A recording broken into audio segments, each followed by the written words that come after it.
So hello guys, today we are going to start with the topic that is rectus sheath. और ये video rectus sheath के ऊपर एकदम खास होने वाली है, क्योंकि रेक्टस शीथ एक ऐसा टॉपिक है जिसे 3 से 4 नंबर के अंदर क्वेश्चन आता ही आता है।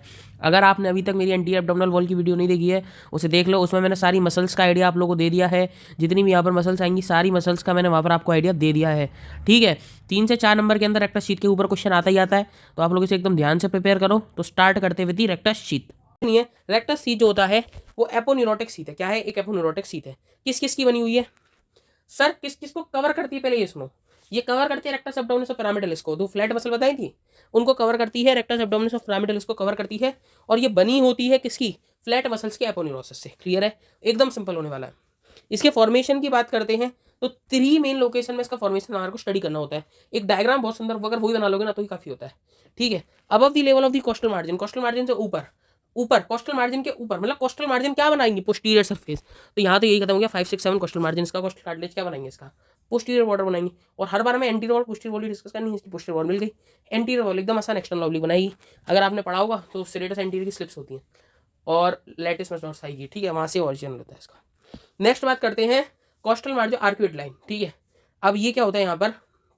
ऐसे अभी जो रिसेंट एडिशंस के अंदर का जो है, मतलब अब आप लोग कब देख रहे हो वीडियो को उसमें आइडिया नहीं है, बट आप लोगों को जो बताया वो फॉलो करना। मैं आपको बताता हूँ, रिसेंट स्टडीज के अंदर ये पाया गया है कि एक्चुअली हर मसल के दो लेमिना होते हैं। लीनिया अल्वा पर टर्न करती है मसल, उसके 2 लेमिना बनते हैं। मतलब गई इंसर्शन लाइन लेमिना पर टर्न हो गई, तो कितने लेमिना होंगे? 2। तो एक्सटर्नल ऑब्लिक के 2, इंटरनल ऑब्लिक के 2 ट्रांस है, तो 6 लेमिना है टोटल। बट यहाँ पर ये लोग इंटरनल ऑब्लिक के 2 लेमिना मानते हैं। कौन कौन से? Anti posterior aponeurotic lamina. ठीक है, तो हम उसी के हिसाब से यहाँ पर डिस्कस करेंगे। एंटीरियर में जो होता है एक्सटर्नल ऑब्लिक और anterior aponeurosis of internal oblique, इसको डायग्राम से समझो। ये एक्सटर्नल ऑब्लिक मसल है, इसका अपना खुद का एक लेमिना आएगा। मैं कलर चेंज कर लेता हूँ या फिर इसे समझा देता हूँ। इसका खुद का एक लेमिना आएगा। इंटरनल ऑब्लिक की क्या बोला? 2 लेमिना हो गए, एंटीरियर पोस्टीरियर लेमिना। तो एंटीरियर लेमिना, तो anterior lamina of internal oblique and external oblique से क्या बनता है? एंटीरियर वॉल बनती है किसकी? कहाँ की? दूसरे पार्ट की, दूसरे पार्ट ऑफ रेक्टस शीथ की, जो कि है जिफर्ड प्रोसेस के नीचे, कोस्टल मार्जिन के नीचे और आर्कुट लाइन पे, आर्कुट लाइन से ऊपर। ठीक है, वहाँ पर।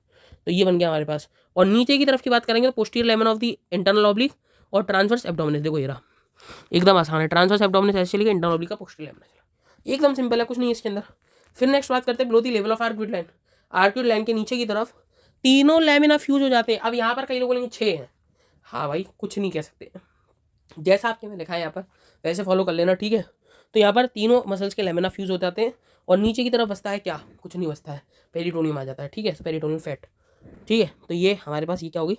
बिलो दी आर्क्यूट लाइन बातें हो गई। ठीक है, एकदम आसान है। ये डायग्राम बनाया हो, नंबर मिल जाते हैं। रेक्टस शीथ 3 नंबर में आता है, 3 से 4 नंबर में। एकदम आसान टॉपिक है, देख लो कितनी जल्दी खत्म हो गया। अब यार इसके कुछ होते कंटेंट मैंने पहले बता दी। 2 मसल, रेक्टस एब्डोमिनस एंड पिरामिडलिस। पिरामिडलिस को एक बार बोलते हैं कि प्रेजेंट नहीं होती कई लोगों में, इसलिए इफ प्रेजेंट।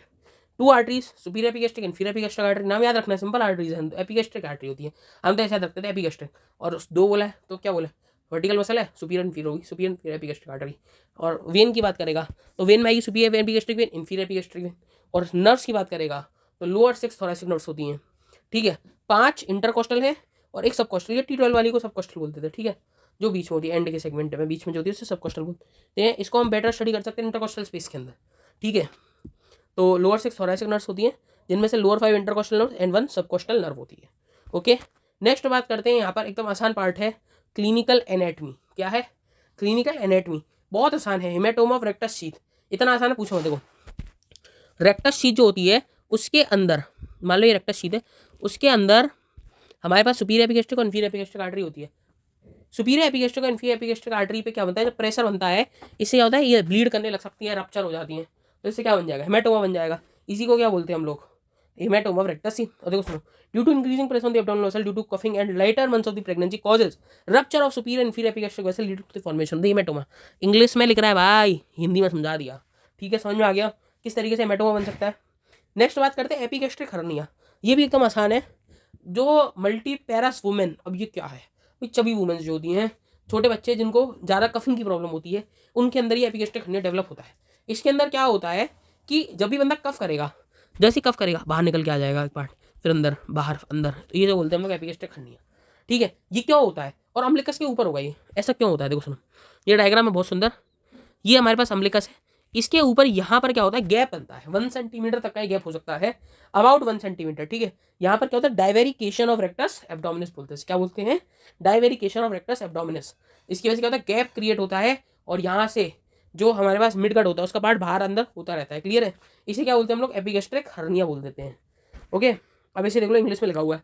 और ये लीनियर अल्वा की डेफिनेशन भी दी गई है कि लीनियर अल्वा क्या होता है। लीनियर तो हमने 3 फ्लैट मसल पढ़ी थी, उन तीनों फ्लैट मसल के जो एपोन्यूरोसिस आपस में मिलते हैं, उनके लेमिना टर्न आउट होते हैं, आएंगे जाएंगे आएंगे जाएंगे, चढ़ जाएंगे कुछ एक दूसरे के ऊपर, तो उससे क्या बनता है, बीच में मतलब फाइब्रस सा पार्ट बनता है, उसे क्या बोलते हैं हम लोग, लीनियर अल्वा। इतना सिंपल होने वाला है, पढ़ लो इसे। अब क्या है, एकदम सिंपल सा पॉइंट है, एकदम सिंपल है। The linea is formed by the interlacing of aponeurotic fibers of 3 flat muscles. Clear है, क्या होता है लीनियल पे, ये लिख रहा है। अब हम लिखा it is 1 centimetre wider and below हम लिखा it is very narrow. Rectus abdominis की बात कर रहा है कि रेक्टस एब्डोमिनस के बीच में गैप जो होता है 1 सेंटीमीटर का होता है, अब दी हमलिकस, और नीचे कम होता है। Become weak in elderly multiparous women and chronic ill children, जिनको कफिंग की ज़्यादा प्रॉब्लम होती है, उनके बारे में बात कर रहा है। Loop of intestine produce during coughing and return back, वही बताया, कफिंग के साथ बाहर आएगा फिर अंदर जाएगा, बाहर आएगा अंदर से, ये आप लोग यहाँ पर देख सकते हो, ठीक है। तो एकदम आसान वीडियो था, बहुत सिंपल एक्सप्लेनेशन था इसका। तो वीडियो पसंद आया हो तो भैया आप लोग कर दो वीडियो को लाइक, चैनल को कर दो शेयर और सब्सक्राइब। मिलते हैं आपसे नेक्स्ट वीडियो के अंदर, गुड बाय।